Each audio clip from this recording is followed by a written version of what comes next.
الحمد لله رب العالمين والعاقبة للمتقين والصلاة والسلام على سيدنا محمد وعلى آله وصحبه أجمعين أما بعد. صدر محترم حضرت مولانا صبغت اللہ صاحب دامت برکاتہم، ہمارے بزرگ، ہمارے بڑے اور بڑی اچھی علمی صلاحیت رکھنے والے عالم ربانی حضرت مولانا مفتی اظہر صاحب دامت برکاتہم، شیخ الحدیث جامعہ رحمانی خانقاہ منگیر، جامعہ رحمانی کے قدیم اور بزرگ اور بافیض استاد حضرت مولانا عبدالسبحان رحمانی صاحب اور اسٹیج پر رونق افروز معزز علماء، آپ تمام قابل احترام بھائیوں، پردہ نشین ماں اور بہنوں، یہ ہم سب کے لیے بڑی سعادت کی بات ہے کہ مدرسہ اشاعت الحق اور جامعہ عائشہ للبنات کے ختم بخاری شریف کے اجلاس میں ہم آپ جمع ہیں۔ ابھی ہم نے حضرت مولانا مفتی اظہر صاحب سے بخاری شریف کی آخری حدیث کی مختصر تشریح بھی سنی اور حدیث شریف کی سند کی اجازت بھی انہوں نے مرحمت فرمائی۔ میرے لیے یہ بڑی شرمندگی کی بات ہے اور مجھے ایسے موقعوں پر بہت پشیمانی ہوتی ہے کہ اپنے بڑوں اور بزرگوں کے بعد، اکابر علماء کے بعد میں کچھ عرض کروں۔ میں منتظمین سے برابر عرض کرتا ہوں کہ مجھے پہلے سبق سنانے کا موقع دے دیا جائے تاکہ میں اپنے بڑوں اور بزرگوں کے سامنے اگر کچھ عرض کروں تو سبق کے اعادے کے طور پر عرض کروں اور وہ میری اصلاح فرمائیں۔ ابھی ہمارے حضرت مولانا عبدالسبحان صاحب نے بڑی قیمتی باتیں یہاں ارشاد فرمائی اور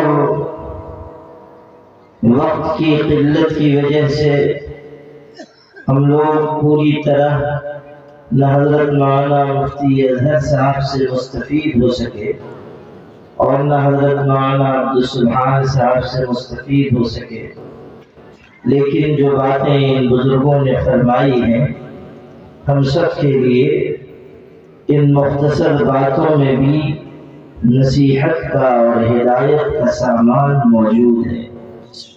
ہم یہ کہہ سکتے ہیں کہ قلیل منک یکفینی ولکن لا یقال لقلیلک قلیل۔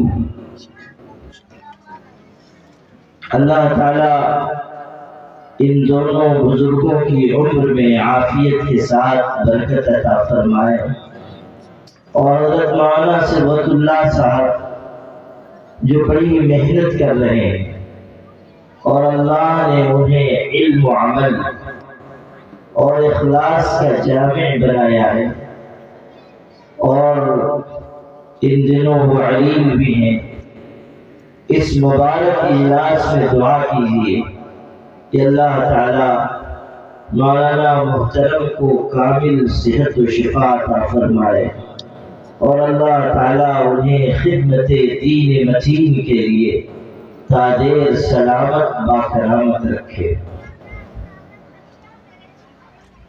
میرے بھائیوں، ختم بخاری شریف کے اجلاس میں عام طریقے پر بخاری شریف کی سے متعلق گفتگو ہوتی ہے اور آخری حدیث کا درس دیا جاتا ہے، پھر سند دی جاتی ہے۔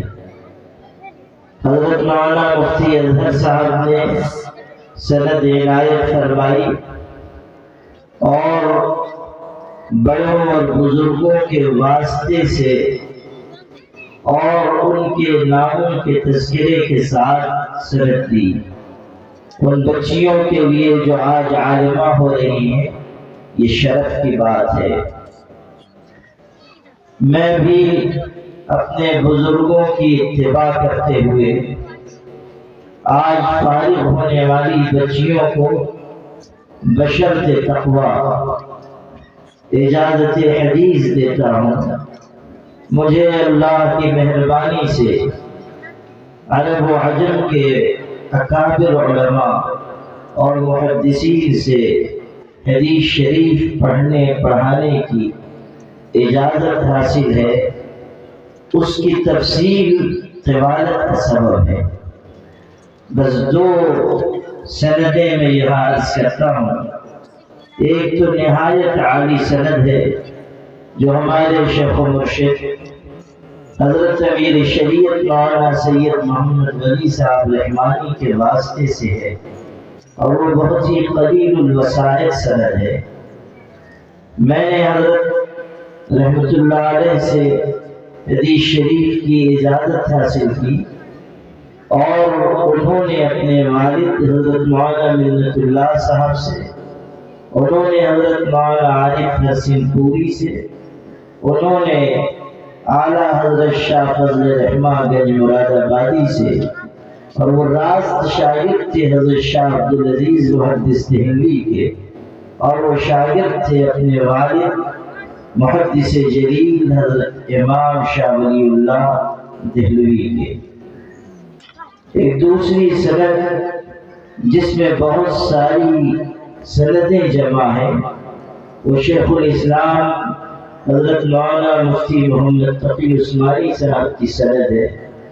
نہ صرف یہ کہ انہوں نے مجھ فقیر کو زبانی سند دی، بلکہ مسجد نبوی میں روضہ شریف کے قریب بیٹھ کر تحریراً بھی سند عنایت فرمائی، اور مجھے یہ شرف بھی حاصل ہے کہ مدینہ منورہ میں نے ان سے شمائل ترمذی پوری پڑھی ہے۔ راست ان سے پڑھنے کی سعادت مجھے میسر ہے، اور شمائل ترمذی پوری میں نے مدینہ منورہ میں حضرت مفتی محمد تقی عثمانی صاحب سے پڑھی بھی ہے، اجازت دی ہے، اور انہوں نے مجھے اجازت مطلقہ دی ہے، یعنی ان کے جتنے مشائخ ہیں، چاہے وہ ہندوستان کے ہوں یا پڑوس کے ہوں یا عالم عرب کے ہوں یا دنیا کے کسی بھی خطے کے ہوں، ان سب سے جو روایت اور اجازت انہیں حاصل ہے، وہ سب انہوں نے مجھے عنایت فرمائی ہے۔ میں بشرط تقویٰ ان فارغات کو ان دونوں سند کی اجازت دیتا ہوں۔ مزید اسناد ہیں لیکن ان کے بیان کا موقع نہیں۔ حضرت امام بخاری رحمۃ اللہ علیہ کے بارے میں بہت ساری باتیں کہنے کے بجائے عمل کے نقطہ نظر سے تین مختصر باتیں عرض کرتا ہوں۔ پہلی بات، امام بخاری رحمۃ اللہ علیہ نے خود اپنے بارے میں ارشاد فرمایا کہ مقتبت احدا منذ علمت ان الغیبۃ تضر اہلها، کہ جب سے مجھے یہ بات معلوم ہوئی کہ غیبت کرنے والے کو نقصان پہنچاتی ہے، اس دن سے آج تک میں نے کبھی کسی کی غیبت نہیں کی۔ یہ حضرت امام بخاری کا خود اپنا بیان ہے۔ غور کیجئے کہ زبان پر انہیں کس درجہ قابو حاصل تھا۔ اتنے بڑے امام ہیں، بزرگ ہیں، عالم ہیں، لیکن زبان کے سلسلے میں اس قدر محتاط کہ خود فرما رہے ہیں کہ آج تک میں نے کبھی کسی کی غیبت نہیں، برائی نہیں بیان کی۔ آج جہاں بیٹھے ہیں یہ صرف مدرسہ نہیں ہے، یہ خانقاہ ہے، اور خانقاہ کا بنیادی کام یہی ہے، انسان کو سکھانا زبان کی کیسے حفاظت کرے، دل کی کیسے حفاظت کرے، نگاہ کی کیسے حفاظت کرے۔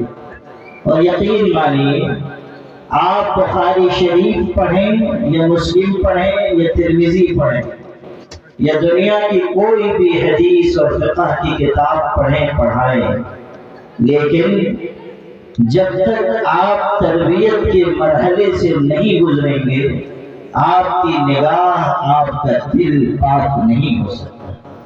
تربیت کی ضرورت مجھے بھی ہے، آپ کو بھی ہے، عالم کو بھی ہے، عامی کو بھی ہے، پڑھے لکھے کو بھی ہے، بے پڑھے لکھے کو بھی ہے۔ اس حقیقت کو ذہن میں رکھیے کہ تربیت کے مرحلے سے گزرے بغیر آپ صاف ستھرا دل حاصل نہیں کر سکتے، جو کامیابی کی بنیاد ہے۔ ارشاد ربانی ہے، یوم لا ينفع مال ولا بنون الا من اتى الله بقلب سلیم۔ ارشاد ہوا کہ قیامت کے دن نہ تمہارا مال کام آئے گا، نہ تمہاری اولاد کام آئے گا۔ جس اولاد پر آج تم ناز کر رہے ہو اور جس پیسے کے بلبوتے پر تم چاہتے ہو کہ تمہاری پذیرائی ہو، لوگ تمہیں ہاتھوں ہاتھ لیں اور پلکوں پر بٹھائیں، جس پیسے کی وجہ سے تم یہ چاہتے ہو کہ دنیا کے لوگ تمہارے آگے بک جائیں، سمجھ لو کہ تمہارا یہ پیسہ، تمہاری یہ دولت، تمہارا یہ مال، تمہارا یہ سونا اور چاندی، تمہارے یہ ہیرے اور جواہرات آخرت میں تمہیں بچا نہیں پائیں گے۔ آخرت میں تمہیں اللہ کے غضب سے نجات نہیں دلا پائیں گے۔ دنیا میں آیا ہے انسان خالی ہاتھ اور جانا ہے اسے خالی ہاتھ۔ سکندر اعظم نے آدھی سے زائد دنیا کو فتح کیا اور غریب الوطنی میں موت آئی۔ جب انتقال کا وقت تھا، وصیت کی کہ کفن سے میرے دونوں ہاتھ باہر نکال دیے جائیں۔ لوگوں نے کہا ایسی وصیت کیوں کرتے ہیں؟ تو سکندر اعظم نے کہا میں یہ چاہتا ہوں کہ دنیا یہ دیکھ لے کہ سکندر اعظم جس نے آدھی سے زیادہ دنیا کو فتح کیا، وہ بھی دنیا سے اسی طرح خالی ہاتھ جا رہا ہے جیسے خالی ہاتھ دنیا میں آیا۔ آدمی آیا خالی ہاتھ اور جانا ہے اسے خالی ہاتھ۔ انسان اپنی قبر میں کوئی مال لے کر جانے والا نہیں، نہ قبر میں کوئی تجوری، نہ کفن میں کوئی جیب۔ انسان دنیا سے رخصت ہوگا اور ساری چیزیں پیچھے رہ جائیں گی، سب پھاٹ پڑا رہ جائے گا۔ جب لاج چلے گا بنجارا، کوئی چیز انسان کے ساتھ نہیں جائے گا۔ بس اتنی ہی حقیقت ہے فریب خواب ہستی کی کہ آنکھیں بند ہو اور آدمی افسانہ ہو جائے۔ بس یہی انسان کی حقیقت ہے۔ قیامت کے دن نہ مال کام آئے گا نہ اسباب۔ کامیاب کون؟ الا من اتى الله بقلب سلیم۔ وہ انسان قیامت کے دن کامیاب ہوگا جو صاف ستھرا دل لے کر آئے گا، اور صاف ستھرا دل تیار ہوتا ہے خانقاہوں میں، اللہ والوں کے ہاں۔ ان کی نگاہ فیض اثر سے، ان کی نگاہ بابرکت سے۔ اقبال کتنے بڑے شخص تھے، مشرق و مغرب کہ علوم کو جاننے والے اور دنیا میں اپنے فکر و فلسفے سے چھا جانے والے اور شاعر مشرق اور حکیم مشرق کہلانے والے، لیکن سارے تجربے سے گزر کر کہا خیرت کے پاس خبر کے سوا کچھ بھی نہیں، تیرا علاج نظر کے سوا کچھ بھی نہیں۔ آخری بات، یا ایھا الذین آمنوا اتقوا اللہ وکونوا مع الصادقین، ایمان والو اللہ سے ڈرو اور سچوں کا ساتھ اختیار کرو۔ خالطوہم لتکونوا مثلہم، روح المعانی میں علامہ آلوسی نے لکھا ہے اس آیت کی تشریح میں کہ اللہ والوں کے ساتھ اتنا رہو کہ تم بھی ان کی جیسے بن جاؤ، تم بھی ان کے جیسے بن جاؤ، پاک باز، پاک تیرت، صاف ستھری نگاہ والے، تواضع رکھنے والے، جھک جانے والے، بڑوں کا احترام کرنے والے، چھوٹوں پر شفقت کرنے والے، علماء کی عزت کرنے والے، اپنا مال خدا کی راہ میں دینے والے اور بہترین اور اعلیٰ صفات سے مزین ایسے بنو۔ خالطوہم لتکونوا مثلہم، اللہ والوں کے پاس جانا ہمارے لیے، ہماری اصلاح کے لیے ضروری ہے۔ آپ قرآن میں پڑھیں، پیغمبر سے کہا گیا وَاصْبِرْ نَفْسَكَ مَعَ الَّذِينَ يَدْعُونَ رَبَّهُمْ بِالْغَدَاةِ وَالْعَشِيِّ يُرِيدُونَ وَجْهَهُ وَلَا تَعْدُ عَيْنَاكَ عَنْهُمْ تُرِيدُ زِينَةَ الْحَيَاةِ الدُّنْيَا وَلَا تُطِعْ مَنْ أَغْفَلْنَا قَلْبَهُ عَنْ ذِكْرِنَا وَاتَّبَعَ هَوَاهُ وَكَانَ أَمْرُهُ فُرُطًا۔ سورہ کہف 15واں پارہ، ارشاد ہو رہا ہے کہ اے پیغمبر ان لوگوں کے پاس اپنے آپ کو روک کر رکھیے جو صبح شام اللہ کی یاد میں مشغول ہوتے ہیں۔ پیغمبر سے کہا جائے، حالانکہ حضور صلی اللہ علیہ وسلم کی اس کی کوئی ضرورت نہیں تھی، لیکن امت کو اہمیت بتانے کے لیے کہا جا رہا ہے کہ اے پیغمبر آپ ذکر کرنے والوں کے پاس اپنے آپ کو روک کر رکھیے۔ جب یہ آیت اتری آپ حجرے میں تھے، تشریف لائے، مسجد نبوی میں صحابہ کرام کی ایک جماعت اللہ کے ذکر میں، یاد الہی میں مشغول تھی۔ آپ نے وہاں جلوہ افروز ہو کر ان صحابہ سے پوچھا کس لیے جمع ہو؟ انہوں نے کہا اللہ کے ذکر کے لیے، اللہ کی یاد کے لیے۔ پوچھا بس یہی مقصد ہے، کوئی اور مقصد تو نہیں؟ انہوں نے کہا صرف اللہ کی یاد کے لیے۔ تو آپ ان کے درمیان بیٹھ گئے اور ارشاد فرمایا اللہ تیرا شکر ہے، اللہ تیرا شکر ہے کہ تو نے میری امت میں ایسے لوگ رکھے ہیں جن کے ساتھ مجھے بیٹھنے کا حکم ہوا ہے۔ اللہ تو نے میری امت میں ایسے لوگ رکھے ہیں۔ غور کیجیے کہ اہل ذکر اور اہل دل کے پاس جانا انسان کے لیے کتنا مفید ہے، کیسا بابرکت ہے۔ تو نگاہ و دل کی پاک بازی اور زبان کی احتیاط اللہ والوں کی تربیت سے ملے گی۔ امام بخاری فرما رہے ہیں مقتدت عادا منذ علمت ان الغیبۃ تضر اہلها، میں نے اس وقت سے کسی کی غیبت آج تک نہیں کی جب سے جانا کہ غیبت نقصان دے۔ آج ہماری زبانیں بے قابو، ہماری نگاہ بے قابو، ہمارے دل بے قابو، جذبات خراب، احساسات خراب، نگاہ خراب، معاملات خراب، معاشرت خراب۔ حالت یہ ہے کہ اگر عبادت میں ہم ٹھیک ہیں تو معاملات میں اچھے ہیں، اگر معاملات میں کچھ ٹھیک ہیں تو ہماری معاشرت خراب۔ یقین مانیے اگر کوئی آدمی نمازی ہے، روزہ رکھتا ہے، حج کرتا ہے، زکوٰۃ دیتا ہے، لیکن پڑوسی کا حق نہیں ادا کرتا، ماں باپ کی خدمت نہیں کرتا، اپنے اہل تعلق کے ساتھ اچھا رویہ نہیں رکھتا، ایسا شخص اللہ کی نگاہ میں دیندار نہیں۔ معاملات کی صفائی کسوٹی ہے، ایمان کی کسوٹی ہے، انسان کی دینداری تولا جائے گا میزان اخلاق میں۔ ارشاد ہوا کہ قیامت کے دن سب سے وزنی چیز جو انسان کے ترازو میں رکھی جائے گی وہ حسن اخلاق ہے۔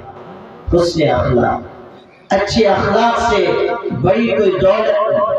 امام ابن قیم رحمۃ اللہ علیہ نے لکھا ہے الدین کلہ خلق من زاد علیک فی الخلق زاد علیک فی الدین، دین تمام کا تمام اخلاق کا نام ہے، جو اخلاق میں تم سے آگے ہے وہ دین میں تم سے آگے ہے۔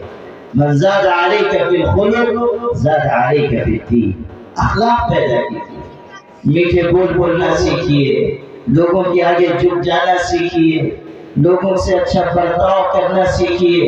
پڑھیے قرآن میں کس طرح تربیت کی گئی، وَعِبَادُ الرَّحْمَنِ الَّذِينَ يَمْشُونَ عَلَى الْأَرْضِ هَوْنًا وَإِذَا خَاطَبَهُمُ الْجَاهِلُونَ قَالُوا سَلَامًا وَالَّذِينَ يَبِيتُونَ لِرَبِّهِمْ سُجَّدًا وَقِيَامًا والذين يقولون ربنا اصرف عنا عذاب جهنم إن عذابها كان غراما إنها ساءت مستقرا ومقاما۔ اللہ تعالیٰ کا پاک کلام ہمیں بتاتا ہے کہ کس طرح جینا ہے، کس طرح چلنا ہے، کس طرح لوگوں کے ساتھ رویہ رکھنا ہے، کس طرح راتوں کی تنہائیوں میں اٹھ کر اللہ کے آگے رونا ہے۔ والذین یبیتون لربہم سجدا وقیاما، انسان کا دل بنتا ہے جب وہ رات کے آخری پہر اللہ کے آگے تڑپتا ہے، گڑ گڑاتا ہے، عاجزی کرتا ہے، آنسو بہاتا ہے، ندامت کا اظہار کرتا ہے، رات کے آخری پہر اللہ سے کہتا ہے کہ اللہ میں تیرا عاجز گنہگار فقیر خطا کار بندہ ہوں، تو عطا کرنے والا ہے، نوازنے والا ہے، بخشنے والا ہے، تیری بارگاہ میں دامن پھیلا کر حاضر ہوں۔ اللہ تو اپنے کرم سے میرے بہنے والے آنسوؤں کو موتیوں کی قیمت میں تول دے، اور اللہ تو میری دنیا اور عاقبت محمود فرما دے۔ ندامت کے چراغوں سے بدل جاتی ہیں تقدیریں، اندھیری رات کے آنسو خدا سے بات کرتے ہیں، اندھیری رات کے آنسو خدا سے بات کرتے ہیں۔ جب انسان اللہ کے آگے روتا گڑ گڑاتا ہے تب قلب سلیم اسے حاصل ہوتا ہے۔ تو سکھایا جا رہا ہے اخلاق، سکھایا جا رہا ہے معاملات کی صفائی، سکھایا جا رہا ہے کہ تم کس طرح لوگوں کے ساتھ پیش آؤ۔ قرآن پاک میرے بھائیوں پڑھو، قرآن مجید کا علم حاصل کرو اور سمجھ لو کہ علم دین کے بغیر تمہاری زندگی کامیاب نہیں ہو سکتی۔ یہ مدارس اسلامیہ، یہ مکاتب دینیہ جو علوم کی ترویج و اشاعت کے لیے ہیں، سمجھیے کہ یہ کتنے قیمتی ادارے کائنات میں، آسمان کے نیچے، زمین کے اوپر علم کو اللہ کے لیے سکھانے والا اگر کوئی ادارہ ہے تو وہ تنہا مدرسہ ہے۔ علم کو علم کے لیے پڑھانے والا اگر کوئی ادارہ ہے تو مدرسہ ہے۔ اس کے علاوہ اور کوئی دینی کوئی ادارہ، کوئی تعلیم گاہ ایسی نہیں ہے جو علم کو علم کے لیے سکھائے۔ درسگاہوں نے علم کا، تعلیم کا رشتہ میدے اور مادے سے جوڑ دیا، روپے پیسے سے جوڑ دیا، ڈگری سے جوڑ دیا، دنیا داری سے جوڑ دیا۔ یہ مدارس کی خصوصیت ہے کہ وہ پڑھا رہے ہیں تاکہ اچھے انسان تیار ہو۔ یہ مدارس کی خصوصیت ہے کہ وہ لوگوں کو تیار کر رہے ہیں اچھے اخلاق اور اچھی صفات کے ساتھ۔ مدارس اسلامیہ ملت اسلامیہ کا بیش قیمت سرمایہ، اور یاد رکھیے کہ جب تک یہ مدارس قائم ہے یہ ملت اپنے قدموں پر کھڑی ہے۔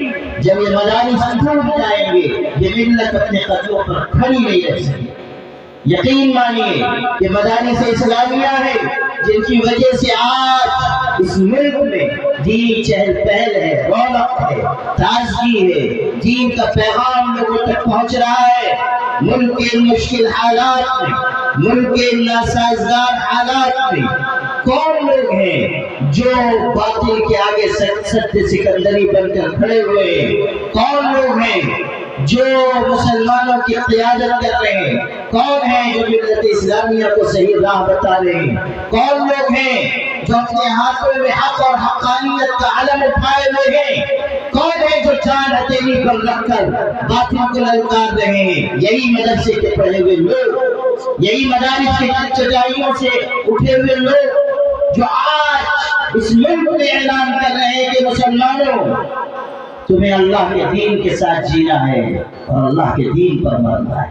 مطالبہ صرف یہ نہیں ہے کہ تم اللہ کے دین کے مطابق زندگی گزارو، مطالبہ یہ بھی ہے کہ لا تموتن الا وانتم مسلمون، تمہیں موت نہ آئے مگر اس حالت میں کہ تم مسلمان ہو۔ کون ہے جو پوری طاقت سے یہ کہتا ہے کہ تم ہمارے جسموں کو مار سکتے ہو مگر ہمارے دلوں سے ایمان نہیں چھین سکتے؟ کون سی جماعت ہے جو یہ اعلان کر رہی ہے کہ ہم زندگی کی آخری سانس تک اللہ کے دین پر جمے رہیں گے اور ڈٹے رہیں گے اور کسی کمزوری اور بزدلی کا شکار نہیں ہوں گے؟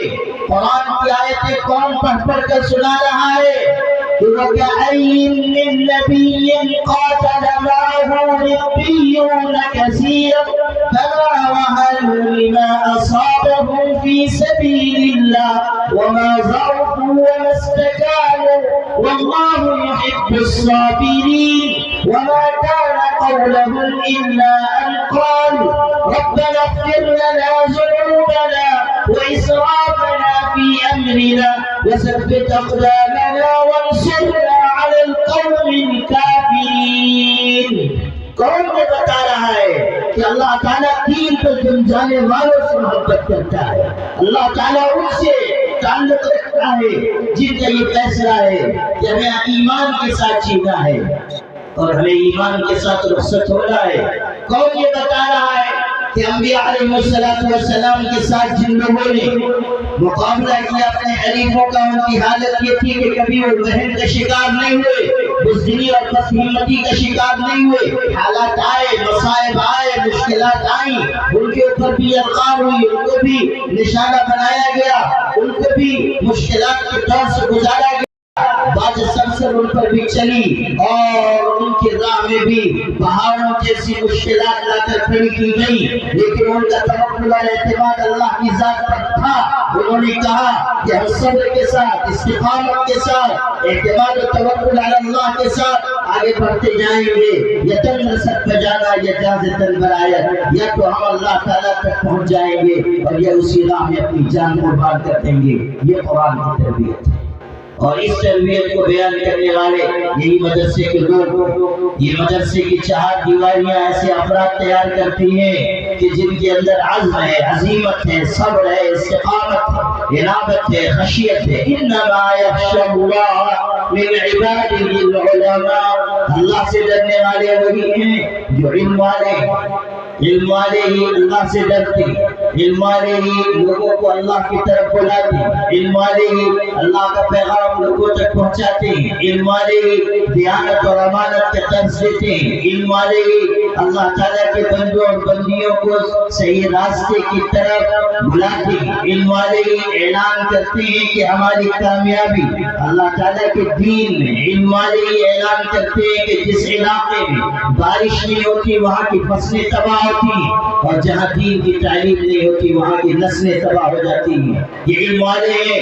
جو ملک کے کونے کونے میں، گوشے گوشے میں جا جا کر اعلان کرتے ہیں کہ لوگوں سن لو، چاہے جس قسم کے حالات ہوں ہماری پوری نہ بدلے، ہم طاقتوں کے آگے سجدہ ریز نہ ہو جائیں، بلکہ ہم ایک اللہ کے آگے جھکیں، اللہ ہی سے مانگیں، اللہ سے خوف رکھیں، اللہ سے امید رکھیں، توکل اور اعتماد کی بات کرتے رہیں، اور تمام طاقتوں کے مقابلے میں کہیں کہ تمہاری طاقتیں تم کو مبارک، ایک اللہ کی مدد ہمارے لیے کافی ہے۔ حسبنا اللہ ونعم الوکیل، اللہ ہمارے لیے کافی اور بہترین کا ساتھ ہے۔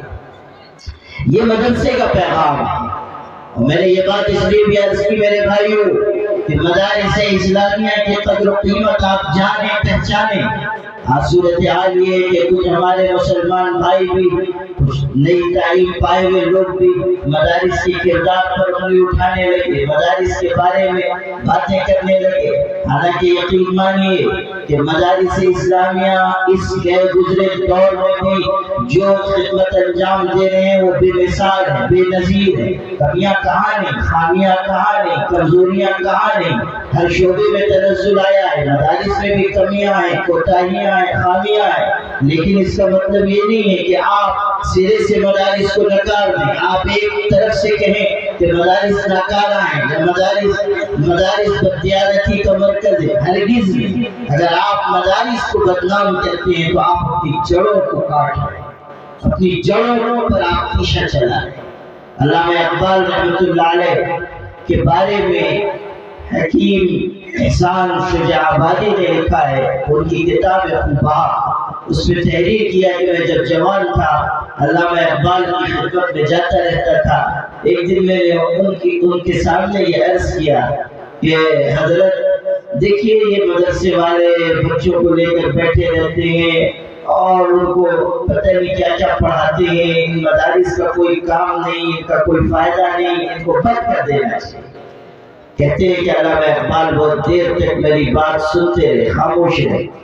جب میں کہہ چکا تو مجھ سے فرمایا کہ سنو، جب میں جوان تھا تو میں بھی تمہاری طرح کی باتیں کرتا تھا، لیکن مجھ کو تجربات کے بعد پوری طرح یہ احساس ہو چکا کہ دین اور دینداری کا سرچشمہ یہی مدارس اسلامیہ ہیں، اور جو کام یہ مدارس کر رہے ہیں وہ بے مثال ہے۔ پھر فرمایا کہ ان مدرسوں کو اپنی حالت پر رہنے دو، ورنہ اس ملک میں بھی وہی ہوگا جو میں اندلس میں اپنی آنکھوں سے دیکھ کر آیا ہوں۔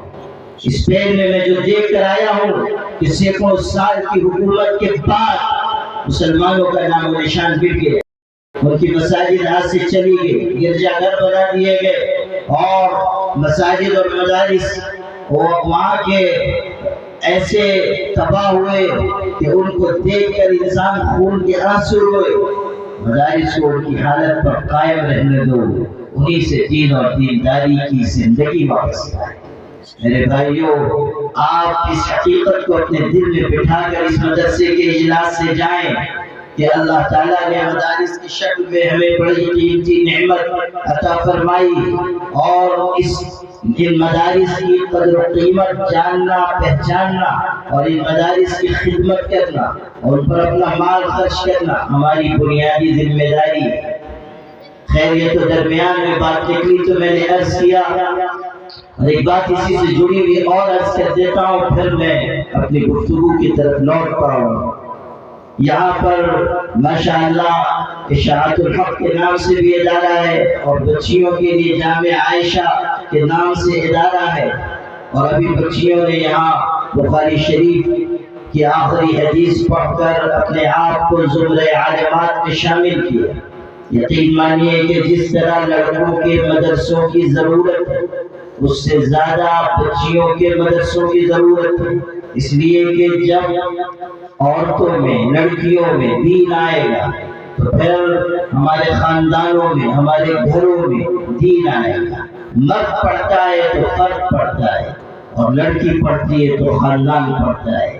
ایک لڑکی اگر عالمہ ہوگی تو وہ اپنے حسن تربیت سے، اپنے علم سے اس پورے گھر کو روشن کرے گی جہاں وہ جائے گی، اپنی اولاد کے حق میں بہترین ماں بنے گی، اور اپنے شوہر کے لیے اچھی بیوی بنے گی۔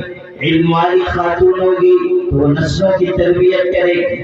ہمارے دین کی یہ زرین تاریخ ہے کہ جہاں مردوں نے دین کی تعلیم حاصل کی، وہیں عورتوں نے دین کی تعلیم حاصل کی، لڑکوں نے دین کی تعلیم حاصل کی تو لڑکیوں نے بھی دین کی تعلیم حاصل کی۔ ایک تسلسل ہے۔ حضرت عائشہ رضی اللہ عنہا کے بارے میں آپ پڑھیں کہ وہ شروع سے دین کی امین تھی، یعنی دین کے اگر 3 حصے کیے جائے تو 2 حصہ تمام صحابہ و صحابیات سے نقل کیا گیا، اور ایک پورا حصہ دین کا تنہا حضرت عائشہ رضی اللہ عنہا سے نقل کیا گیا۔ ایسی بڑی عالم تھی کہ بڑے بڑے صحابہ ان سے مسئلہ پوچھنے کے لیے جاتے تھے۔ مسجد نبوی سے ان کا حجرہ لگا ہوا تھا۔ بعض صحابہ جو مسجد نبوی میں درس دیتے تھے، حدیث بیان فرماتے تھے، اگر ان سے کہیں غلطی ہو جاتی تو حضرت عائشہ رضی اللہ عنہا ان کو ٹوکتی تھی کہ آپ نے یہ بات درست بیان نہیں فرمائی، ان کو متوجہ کرتی تھی۔ ہمارے علماء نے اس پر باضابطہ کتابیں لکھی ہیں، رسالے لکھے ہیں کہ کہاں کہاں حضرت عائشہ رضی اللہ عنہا نے ٹوکا ہے بڑے بڑے صحابہ۔ حضرت علامہ سید سلیمان ندوی کی کتاب ہے سیرت عائشہ، اس کے آخر میں انہوں نے پورا رسالہ اردو میں ترجمہ کر کے دیا ہے، جو حضرت عائشہ رضی اللہ عنہا کے علمی مقام پر دلالت کرتا ہے کہ صحابہ کرام کو کس کس مسئلے میں اور کس حدیث کی روایت میں حضرت عائشہ نے ٹوکا، اور انہوں نے اپنی غلطی کو تسلیم کیا۔ غور کیجئے کہ اللہ نے ان کو کیسا علم عطا فرمایا تھا۔ پھر بعد کے دور میں حضرت سعید بن مسیب رحمۃ اللہ علیہ تابعین میں سے خیر التابعین کہلاتے ہیں.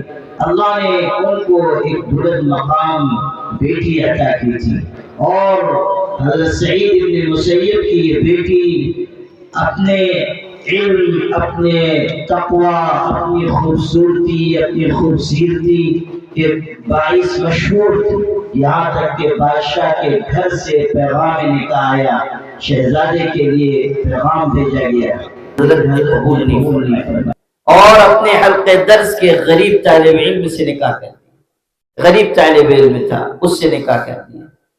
آپ کو مختصر کر کے سنا رہا ہوں.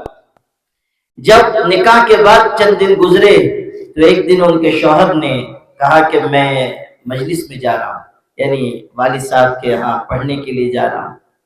تو ان کی اہلیہ نے، جو حضرت سعید بن مسیب کی بیٹی تھی، ظاہر ہے کیا عمر رہی ہوگی، 18 سال 20 سال، انہوں نے کہا کہ آپ مت جائیے حلقہ درس میں، ابو جان کے حلقہ درس میں مت جائیے.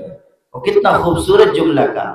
فرمایا اجلس وعلمک علم سعید، بیٹھ جائیے، جتنا علم میرے والد کے سینے میں ہے وہ علم میرے سینے میں بھی ہے، جو حدیثیں ان کے پاس ہیں میرے پاس ہیں. آپ کو حلقہ درس میں جانے کی ضرورت نہیں ہے، یہاں بیٹھیے، میں آپ کو گھر میں بتاتی ہوں، حدیثیں سناتی ہوں. آپ غور کیجیے کیسا علمی مقام ان کو حاصل رہا ہوگا. موطا امام مالک رحمۃ اللہ علیہ کی حدیث شریف کی کتاب ہے، اور حدیث کا پہلا مجموعہ ہے. حضرت امام مالک رحمۃ اللہ علیہ مسجد نبوی میں پڑھا رہے ہوتے تھے، اور سینکڑوں علماء اور ان کے شاگرد، بڑے بڑے اہل علم ان کے سامنے بیٹھے ہوتے اور عبارت پڑھی جا رہی ہوتی. اگر کہیں عبارت میں غلطی ہوتی تھی تو ان کی صاحبزادی قریب میں پردے کے اوٹ میں ہوتی تھی، اگر کہیں غلطی ہو جاتی تو وہ کنڈی ہلا دیتی تھی. اور حضرت امام مالک کو اتنا اعتماد تھا اپنی صاحبزادی کے علم پر کہ جب کنڈی کی آواز آتی تھی تو آپ فرماتے تھے ارجع فالغلط معک، پھر سے دوہراؤ، تم غلطی کر رہے ہو، پڑھنے میں کہیں تم سے چوک ہو رہی ہے. یہ ایک ہماری ملت کی ایک زرین تاریخ ہے، سنہری تاریخ ہے. اس کے بیان کرنے کا بھی تفصیل سے موقع نہیں ہے، لیکن اس حقیقت کو ذہن میں رکھیے کہ ہمیں اپنی بچیوں کو پڑھانا ہوگا اور ان کو مدارس سے جوڑنا ہوگا اور ان کے اندر بہترین علم پیدا کرنا ہوگا. یہ ادارہ آپ کے لیے کس قدر مبارک ادارہ ہے کہ آپ کے علاقے میں دین کے علم کا یہ مرکز قائم ہو گیا. اب اپنی بچیوں کو یہاں بھیجیے، اپنی بچیوں کو یہاں زیور تعلیم سے آراستہ کیجیے، اور کوشش کیجیے کہ آپ کی بچیاں علم دین حاصل کر کے بہترین اخلاق و کردار والی بنے. آج دیکھیے کہ اس وقت جو سب سے زیادہ بڑے مسائل اس ملت کو درپیش ہیں، سنگین مسائل، ان میں سے ایک مسئلہ ارتداد کا ہے. ہماری بچیاں جا رہی ہیں، دوسروں کے ساتھ جا رہی ہیں، اور اپنے دین کا، اپنے ایمان کا، اپنے ضمیر کا سودا کر رہی ہیں. اللہ تعالیٰ کی توفیق سے مجھے پورے ملک میں جانے کا موقع ملتا ہے. جس علاقے میں جائیے، جس شہر میں جائیے، جس گاؤں میں جائیے، لوگ شکایت کرتے ہیں کہ ہمارے یہاں بھی بچیاں جا رہی ہیں اور مرتد ہو رہی ہیں، دین، ایمان، اخلاق سب چھوڑ رہی ہیں، اور اللہ کی توحید کے بجائے مشرکانہ یلغار کا شکار ہو رہی ہے. یہ کتنا سنگین مسئلہ ہے، کس قدر ہمارے لیے دردناک مسئلہ ہے. میرے بھائیوں، ہمیں اس کی فکر کرنی چاہیے، اس پر توجہ دینی چاہیے، اور یہ نہ سمجھیے کہ یہ دوسروں کے گھروں کا مسئلہ ہے. طوفان آ چکا ہے، ہمارے گھروں کے دروازوں پہ دستک دے رہا ہے. اگر اب بھی ہم متوجہ نہ ہوئے تو پھر سمجھ لیجئے کہ خدا نہ خواستہ ہمارے محلے کی، ہمارے سماج کی، ہمارے گھروں کی بچیاں بھی اس طوفان کے زد میں آنے لگیں گی. اس لیے ابھی سے محتاط ہو جائیں. اچھی بیٹی، اچھی بیوی، اچھی ماں سماج کو اسی وقت میسر ہوگی جب ان میں دین کا علم ہوگا، دین کی تعلیم. اور اگر بچیوں میں دین کا علم نہیں ہوگا، اچھی تعلیم نہیں ہوگی، اچھی تربیت نہیں ہوگی، اچھے اخلاق نہیں ہوں گے، تو نہ اچھی بیوی بنیں گی، نہ اچھی ماں بنیں گی، نہ اچھی بیٹی بنیں گی.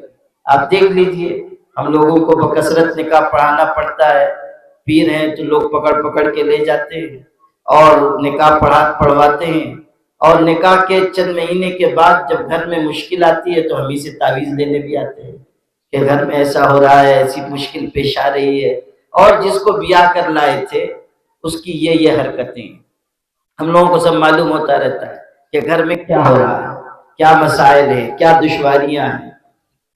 بہت چاو اور ارمان سے شادی ہوتی ہے، ابھی 2 مہینے نہیں گزرے کہ گھر میں محاذ قائم ہے، ایک طرف ساس ہے، دوسری طرف بہو ہے۔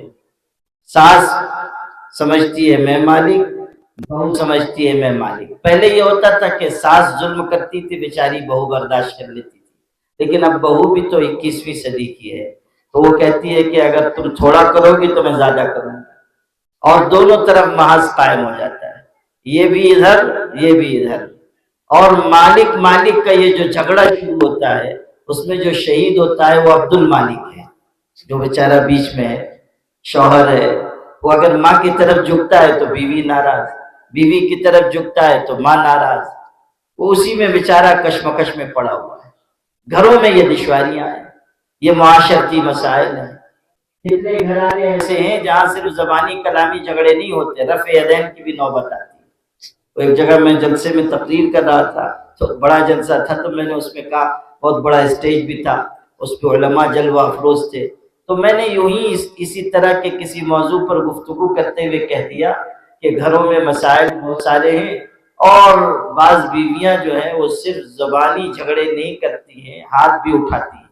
اور پھر میں نے تفریحاً کہہ دیا کہ اس مجمع میں بھی کچھ ایسے خوش نصیب ہوں گے، پر انوار پر برکات لوگ۔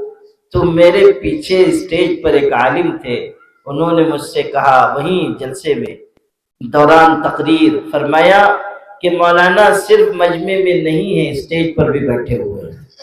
میں نے ان سے کہا کہ یہ آپ کی آپ بیتی یہاں بیان کرنے کی کیا ضرورت ہے؟ کہہ رہے ہیں کہ صرف مجمع میں نہیں ہے، اسٹیج پر بھی بیٹھے ہوئے ہیں۔ تو اچھی بیٹی، اچھی بیوی، اچھی ماں میسر آئے گی جب ہم اپنے گھروں میں دین کی تعلیم کو عام کریں، بچیوں کو دین کی تعلیم دلوائیں۔ میں نے بات شروع کی تھی حضرت امام بخاری رحمۃ اللہ علیہ کا، ایک ارشاد سنایا، ایک دوسری بات ان کی سنا کر پھر میں اختتامی حصہ بیان کرتا ہوں۔ میرے بھائیوں، حضرت امام بخاری رحمۃ اللہ علیہ کے بارے میں یہ بات ہمارے آپ کے ذہن میں رہے کہ امام بخاری نہ صرف یہ کہ بہت بڑے عالم، بہت بڑے بزرگ، نیک انسان تھے، بلکہ اسی کے ساتھ ساتھ علم کے لیے، دین کے لیے انہوں نے بے پناہ قربانی دی۔ ایک ٹکڑا سناتا ہوں، زیادہ کا موقع نہیں۔ جب وہ اخیر عمر میں بیمار ہوئے اور اس زمانے کے طریقے علاج کے مطابق ان کا قارورہ، پیشاب ایک حکیم کو دکھایا گیا کہ کیا بیماری ہے، آپ تشخیص کریں۔ تو اس حکیم نے اس کا جائزہ لینے کے بعد حیرت کا اظہار کیا اور کہا کہ یہ ایسے شخص کا قارورہ ہے، پیشاب ہے، جس نے 40 سال سے سالن استعمال نہیں کیا، روٹی روٹی کھائی ہے، اس کی وجہ سے جسم میں خشکی پیدا ہو گئی۔ امام بخاری رحمۃ اللہ علیہ سے معلوم کیا گیا، انہوں نے فرمایا کہ واقعی یہ بات صحیح ہے کہ میں نے سالن استعمال نہیں کیا۔ آپ غور کیجئے کہ علم کے لیے اور دین کے لیے کیسی قربانی دی، اور یہ علم اور دین جو ہم تک پہنچا ہے کتنی جافشانی کے بعد پہنچا ہے۔ اور آج بھی مدارس جو محنت کر رہے ہیں کتنی بے سر و سامانی کے عالم میں، کس قدر مشقتوں کے ساتھ اساتذہ کتنی کم تنخواہوں پر زندگی بسر کر رہے ہیں، کتنی پریشانیاں ہوتی ہیں مدارس کو عمارت بنانے میں، تعلیم کا انتظام کرنے میں، سہولتوں کا انتظام کرنے میں۔ یہ مدارس کے منتظمین سے پوچھیے۔ تیسری بات امام بخاری رحمۃ اللہ علیہ کی عرض کرتا ہوں کہ انہوں نے نہ صرف یہ کہ علم کو دنیا میں پھیلایا، بلکہ علم کی ہر قیمت پر علم کی عزت کی حفاظت کی۔ حاکم شہر نے ان سے کہا کہ آپ اتنے بڑے عالم محدث ہیں، آئیے ہمارے بچوں کو پڑھا دیجئے، ہمارے محل میں آ کر درس دے دیجئے۔ حضرت امام بخاری نے منع فرما دیا، کہا انی لا اذل العلم، میں علم کو ذلیل نہیں کر سکتا۔ علم کی تذلیل برداشت نہیں۔ پھر اس نے کہا اچھا میں بھیج دوں گا اپنے بچوں کو، مگر آپ اور لوگوں کے ساتھ ان کو بٹھا کر نہ پڑھائیں خصوصی وقت میں۔ حضرت نے فرمایا نہیں، عام لوگوں کے ساتھ پڑھیں گے تو پڑھاؤں گا، نہیں تو معذرت۔ یہاں تک کہ حاکم نے ان کے اوپر کارروائی کی، ان کو جلا وطن کیا، شہر سے نکل جانا پڑا، تکلیفیں جھیلنی پڑی، یہاں تک کہ ایک مرحلہ ایسا آیا کہ پریشان ہو کر انہوں نے خدا کی بارگاہ میں دعا کی کہ اے اللہ تیری زمین وسعت کے باوجود مجھ پر تنگ ہو چکی ہے، اب تو مجھ کو اپنے پاس بلا دے، تو مجھ کو اپنے پاس بلا دے۔ کیسی بے بسی سے دعا کی ہوگی، اندازہ کیجیے۔ آج جن امام بخاری کی عظمت پوری دنیا میں بیان ہو رہی ہے، جن کی کتاب پڑھائی جا رہی ہے، جن کا نام وہاں تک پہنچا جہاں تک چاند سورج کی کرنیں پہنچی ہیں، ان امام بخاری کا آخری وقت ایسا ہے کہ کہتے ہیں اللہ تیری بنائی ہوئی زمین اپنی وسعت کے باوجود مجھ پر تنگ ہو چکی، اب تو مجھ کو دنیا سے اٹھا لے۔ اور ان کی دعا قبول بھی ہوئی اور پھر ان کا انتقال ہو گیا۔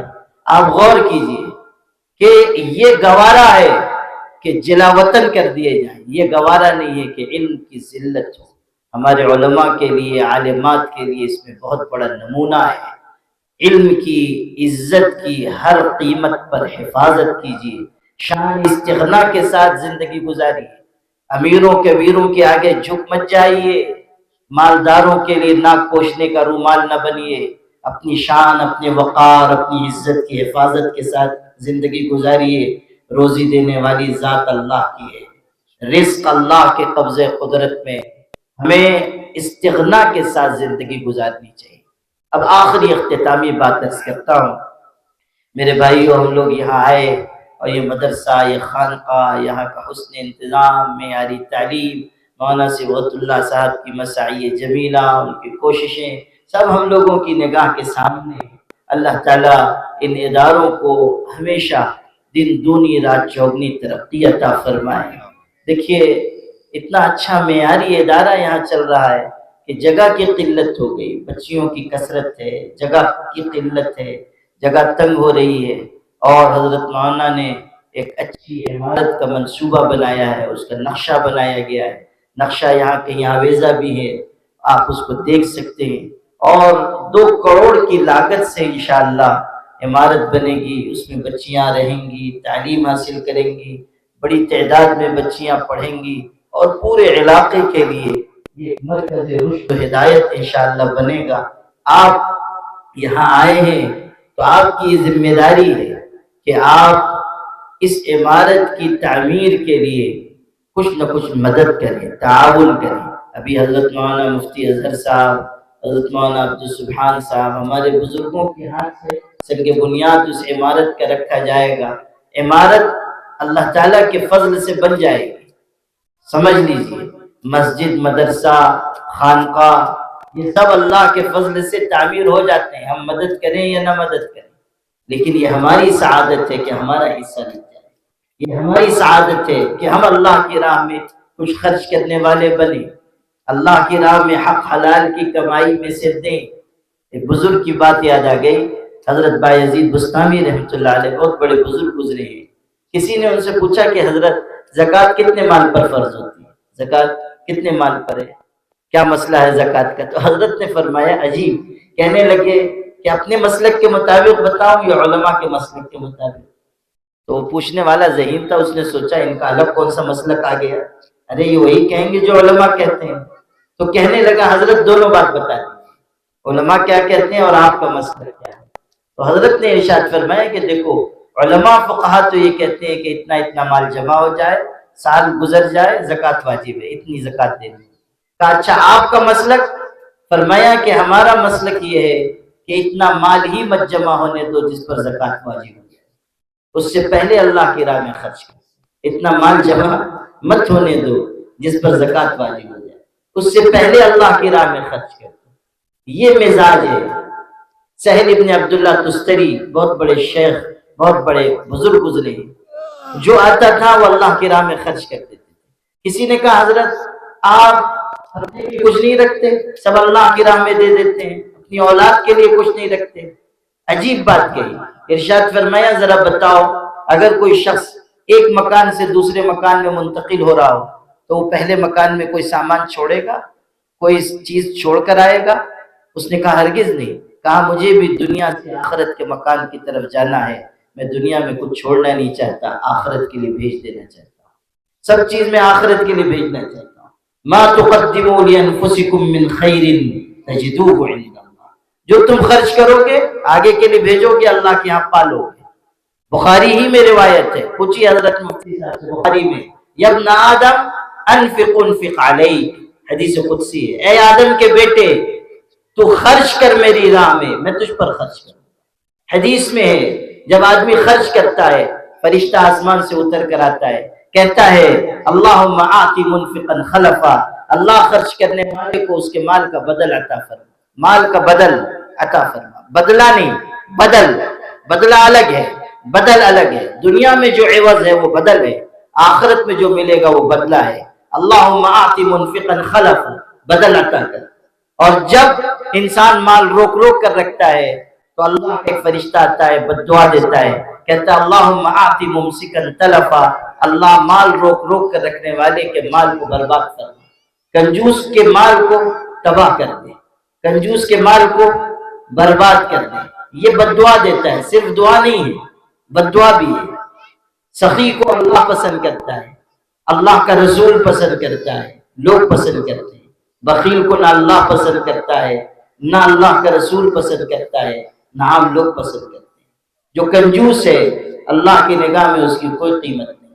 حضرت ابراہیم خلیل اللہ کی خدمت میں فرشتہ حاضر ہوا اور کہا کہ آپ جانتے ہیں، اللہ پوچھ رہا ہے لم اتخذتک خلیلا، آپ جانتے ہیں میں نے آپ کو اپنا خلیل کیوں بنایا؟ حضرت ابراہیم نے کہا اللہ بہتر جانتا ہے۔ جواب ملا لأن العطاء احب الیک، اس لیے کہ خرچ کرنا، عطا کرنا تم کو زیادہ پیارا ہے، اس لیے میں نے تم کو اپنا خلیل بنایا ہے، میں نے اپنا دوست بنایا ہے۔ اس لیے میرے بھائیوں، یہ جو نئی عمارت بننے والی ہے اس میں آپ اپنی طرف سے، اپنے مرحومین کی طرف سے، اپنے خاندان کے لوگوں کے ایصال ثواب کے لیے خرچ کیجیے۔ آج جو دے سکتے ہیں دیجیے، آئندہ جو دے سکتے ہیں دیجیے۔ آپ جو خرچ کریں گے وہ آپ کے لیے حفاظت کا، آپ کے بچوں کے لیے کفالت کا، آپ کی آئندہ زندگی کی خیر و برکت کا ذریعہ بنے گا۔ تھوڑا سا مال آپ کے لیے سہولت کا باعث بنے گا، دنیا میں بھی آخرت میں بھی۔ ایک واقعہ مختصر کر کے سناتا ہوں۔ ایک خاتون تھی، وہ دوپہر کے وقت بیچاری بیٹھ کر کھا رہی تھی، کھانا کھا رہی تھی، ابن الجوزی نے لکھا ہے، کھانا کھا رہی ہے، غریب تھی۔ اس کا جوان بیٹا سفر میں گیا ہوا تھا، اتنے میں دروازے پر کسی نے دستک دی، فقیر تھا، آواز دی بھوکا ہوں کچھ کھلا دو۔ وہ بھی غریب تھی لیکن وہ لقمہ جو منہ تک اٹھا چکی تھی اس نے وہ لقمہ بھی اور کھانا بھی اٹھا کر اس غریب کو دے دیا، وہ دعا دیتا ہوا چلا گیا۔ چند ہفتوں کے بعد جب اس کا بیٹا جوان سفر سے واپس آیا، ماں نے پوچھا خیریت، عافیت سے سفر ہوا؟ اس نے کہا امی جان بس دعا کام آ گئی کہ زندہ سلامت آ گیا، ورنہ میں تو مر چکا تھا۔ ہوا یہ کہ جنگل سے میں گزر رہا تھا، اچانک ایک شیر دہاڑتا ہوا آ گیا اور اب تب میں وہ مجھ کو کھا جاتا، چیر پھاڑ ڈالتا۔ اچانک ایک سفید لباس والا آدمی ظاہر ہوا، اس کے ہاتھ میں نیزہ تھا، اس نے اس نیزے سے شیر کو مار ڈالا اور میری طرف دیکھ کر مسکرایا۔ میں نے کہا او نیک دل انسان جو مصیبت کے وقت میرے کام آیا، بتا کر تو جا کہ تو کون ہے جو اچانک اس جنگل میں ظاہر ہو کر میری مدد کر رہا ہے۔ اس شخص نے اپنا نام تو نہیں بتایا، ہاں ایک جملہ کہا، اس نے مجھ کو مسکرا کر دیکھا اور کہا یہ لقمہ اس لقمے کے بدلے میں ہے، یہ لقمہ اس لقمے کے بدلے میں ہے۔ مجھ کو بات سمجھ میں نہیں آئی۔ ماں نے پوچھا کون سا دن تھا؟ اس نے بتایا۔ کون سی تاریخ تھی؟ بتایا۔ وہ وہی دن، وہی تاریخ جب ماں نے اپنا لقمہ غریب کو دیا تھا۔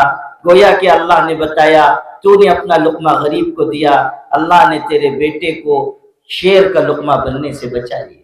یہ صدقے کی برکت ہے، یہ انفاق کی برکت ہے، یہ خرچ کرنے کی برکت ہے۔